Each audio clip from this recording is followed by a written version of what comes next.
LTTE නායක වේලුපිල්ලේ ප්‍රභාකරන්ගේ සිරුර හඳුනා ගැනීමත් සමග එම ප්‍රවෘත්තිය ලෝපුරා මාධ්‍යවල ප්‍රධාන පුවත බවට පත්විය.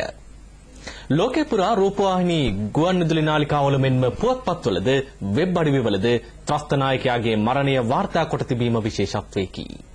ඉන්දියාවේ ප්‍රධාන පෙළේ NDTV ජාත්‍යන්තර රූපවාහිනී නාලිකාව LTT නායකයාගේ මරණය සිය ප්‍රථම පුවත ලෙස වාර්තා කළේය. උණ්ඩ සහ තුවාල සහිතව සොයාගත් සිරුර වේලුපිල්ලේ ප්‍රභාකරන්ගේම බවට DNA පරීක්ෂණ වගින් තහවුරු වී ඇතැයි රජය ප්‍රකාශ කළ බව NDTV නාලිකාව වැඩිදුරටත් පැවසීය. බ්‍රිතාන්‍යයේ BBCද එම ප්‍රවෘත්තියට ලබා දී තිබුණේ ඉහළ වටිනාකමකි. සිය ප්‍රධාන පුවත ලෙස ඒ වාර්තා කරමින් BBC කියා සිටියේ වසර ගණනාවක් පුරා LTT සමග පැවති යුද්ධයෙන් ශ්‍රී ලංකාව නිදහස් කරගෙන ඇති බවයි. ප්‍රභාකරන් මියගොස් සිටි ආකාරය ඡායාරූප සහිතව BBC වාර්තා කළේය. ඇමරිකාවේ CNN රූපවාහිනී සේවය සවිස්තරාත්මක පුවත ලෙස වේලුපිල්ලේ ප්‍රභාකරන්ගේ මරණය වාර්තා කළේය. ඔවුන් පෙන්වා දුන්නේ ශ්‍රී ලංකා ජනාධිපති මහින්ද රාජපක්ෂ මැතිතුමා 30 වසරක යුද්ධය ජයග්‍රහණය කරමින් ප්‍රජාතන්ත්‍රවාදය ස්ථාපිත කිරීමට සමත්ව ඇති බවයි.